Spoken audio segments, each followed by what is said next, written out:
bëri à la hâtive yu si bëri tegul ci dara. mise en accusation yu ñàkk solo. ba may xool ba si ay ñoom Sophie Gladima ak. ba si ñoom Ndeye Saly Diop Ismaïla Madior ñoom yëpp vraiment c'était même pas sérieux ci ñi nga xam ne balaa ñuy ñëw ci nguur gi ay milliers de milliards doon waxtaan ci ay scandales yi nga xam ne scandales yi gars yi yor nañu documents yi yor nañu rapports yi xam nañ ka la ko def donc li ñu doon xaar mooy boo ñëwee takk xam nga ko jël fan la jëlee mais topp ko nga dem jël xaalis boobu mais di topp si ay yu ñàkk solo. ñiy jàpp di bàyyi loolu dafa am lu muy xaw a écorné lu muy xaw a gàkkal ci image bu parlement. dafay décrédibiliser la reddition. waaw da ko day mel ni comme fayantoo la wala jéem a toroxal ñenn la léegi nag sur le cas Macky Sall man dama gëm ni Macky doit être entendu. loolu mooy yoon maanaam. dafa war a ñëw wuyu. oui mooy yoon man dama jàpp dafa warul woon sax génn ba ñu koy woo mu ñëw aussi man dama gëm ni même le prochain président le président Diomaye bu demee ba pare mandat am moo xam benn la wala ñaari mandat su boobaa dafa war a toog def déclaration de sortem toog à disposition du rapport bu Cour des comptes war a defaat sur sa gestion balaa muy am un quitus pour mën a génn dëkk bi en gestion loolu mooy yoon. est-ce que loolu. mooy yoon nañ ko ci démocratie. waaw en démocratie loolu dafay ji nga l'intimidation xam leen li xam ne c'est un peu day xaw a intimider day pousse des gens à se réformer et à dans la rectitude dans la gestion si dëkk tubaab yi ay États-Unis yëpp doo gis président ba pare mandaam génn dëkk bi. mais ils sont à la disposition. Sarkozy il va démarrer sa peine de prison. C'est son deuxième mandat de 5 ans qu'il va faire en prison. Voilà ils sont Macky il est à la disposition. man dama gëm ni y a beaucoup de scandales yoo xam ne ba tey dans l'imaginaire des Sénégalais mu ngi suñu ay bopp am na si yenn yoo xam ne c'est fondé am na si yenn yoo xam ne mun naa am c'est pas fondé waaye balaa ñu ciy am lu leer. il faut mais bu ñu woowee Macky il va répondre de quoi.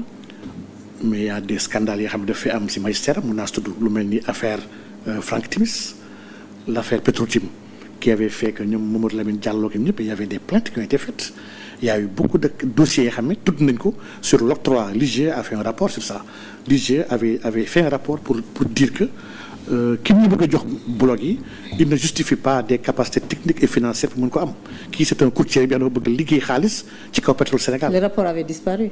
Ah oui, le rapport avait fait beaucoup de temps sax balaa muy egsi à la présidence. Le rapport bi daa réer. Donc les gens avaient incriminé le décret de présentation bi xam ne moo tax le président jël les deux décrets le décret 2012-595 ak 2012-596 donc les gens avaient indexé il y avait même une journaliste bu jógee woon bitim réew ñëwoon def na benn reportage sur l'affaire Petrotim. Mais loolu il y avait beaucoup de manipulation.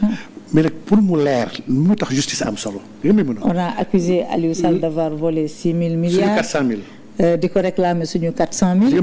ñu nekk pétrole bi pompé nañ ko jeex na. gis nga nag 2024 la ñu doog a démarrer exploitation. lii réglé lii mooy que dossier boobu il faut que juge àtte ko mu féete boor di que dans un pays. C'était classé sans suite. lii pacifier li nga xam ne moo war a pacifier l'espace public et même pacifier le corps social c'est la justice lépp li nga xam ne ñu ngi koy ŋawti buñ ko àttewul leeral ko day topp ba topp sa ay doom ak sa ay sët et loolu baaxul ci réew. Mais comment on fait le président de la République n'a pas de responsabilité pénale sauf en cas de haute trahison. S'il y a des actes qui ont été posés ce sont des ministres des DG ce sont ces personnes-là qui sont mais il y a des signatures de décrets et d'octroi de bloc à des personnes yoo xam ne qui sont connues comme étant de grands délinquants internationaux des gens yoo xam ne des gens avaient alerté il y avait des collectifs qui se sont faits ici et même dans la diaspora donc man jàpp naa ni que ça soit l'affaire Big Togo que ça soit ArcelorMittal que ça soit l'affaire Petrotim il y a beaucoup de choses yoo xam ne xew na ci dëkk bi vraiment war na leer ñu classé ko wax ji jeex ndax dëkk wax liggéeyu ko dëkk dafa soxla jàmm soxla dal et loolu man jàpp naa ni. bu ñu nekkee ci bu ñu demee xuusee ci voter un acte de mise en accusation def une mise en accusation contre Macky Sall. On anticipe sur l'agenda politique. Bon c'est une bataille politique qui s'annonce. Pas forcément bu dee dafa nekk indexation wala boog mu nekk benn une commande su wàllu bataille politique la mais man jàpp ma ni commande la jàpp ma tamit dañuy indexer le président Macky Sall mais nag quand on gère un pays pendant 12 ans il y a eu beaucoup de scandales yu fi am ba ci affaire Covid dossier yaa ngi tege il y a eu la question de la dette sur beaucoup de dettes yi nga xam ne emprunté hors des canaux budgétaires établis donc lii yëpp vraiment man jàpp naa ni lu ñu war a leeral la. jàpp nga ne dañ ko war a. il doit être entendu.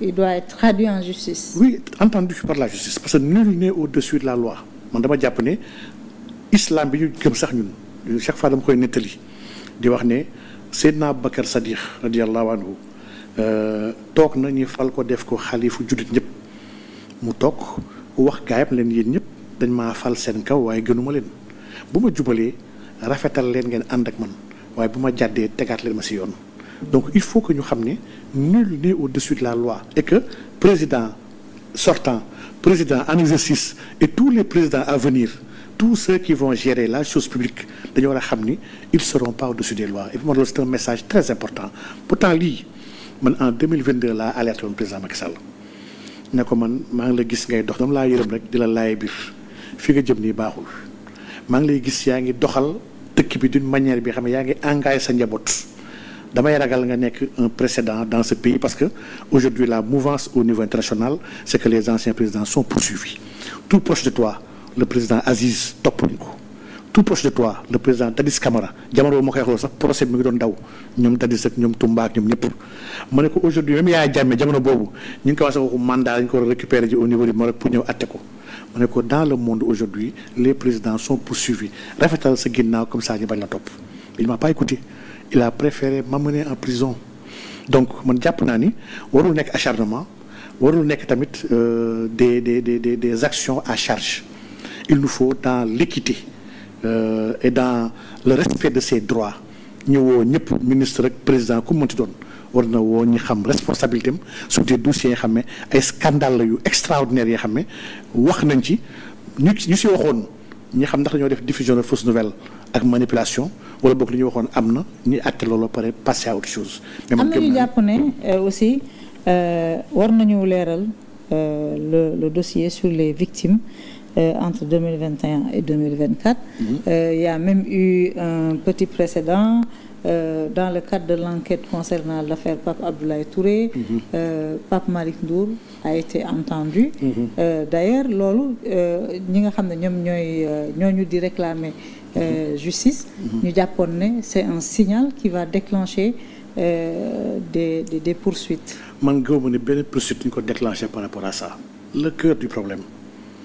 On a mis une loi d'amnistie pour les événements couvrant la période 2021 ba 2024 loi d'amnistie boobu dafa am lu muy tekki juridiquement donc si on va aller vraiment pour que justice soit faite il nous faut enlever cette loi et nag le PASTEF avait promis nañu am soxlawuñu loi bi bu ñu votelee dañ koy dindi pour man wax wartul am ci loolu man j'étais parmi ceux qui soutenaient l'initiative de Amadou Ba en tant que député d'interprétation de la loi. Il s'en est suivi ce qui en est suivi donc vraiment loolu tàbbi na géej te aujourd'hui jarul interpréter on doit juste l'enlever on peut assortir une LP à tous les bénéficiaires de cette loi-là pour ne pas replonger presque des milliers de gens parce que dafay am incidence même dans le budget annuel sur les affaires carcérales waaye wax dëgg yàlla il nous faut enlever la loi bu ñu bëggee mbir yi leer te man jàpp naa ni mbir yi dafa war a leer. mais enlever loi bi est-ce que arrangé na ñi nga xam ne ñoo koy crier urbi orbi.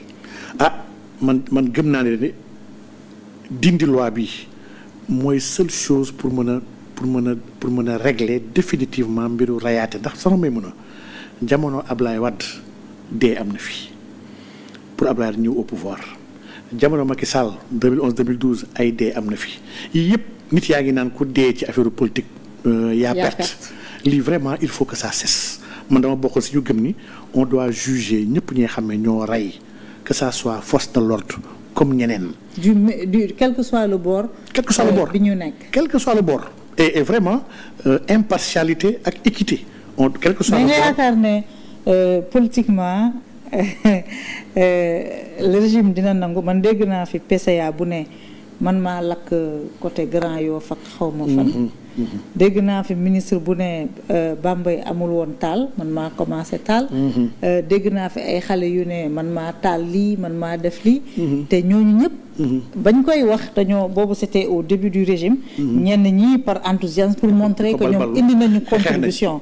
alors est-ce que politiquement. ñooñu dinañ leen livrés à la régime à la justice. régime bii bu defee juróomi atam réglewul question wu martyr yi maanaam ñiy rey attewuñu leen ubbi dossier yi pour xool ña ñoo rey réglewul mbiru góor jigéen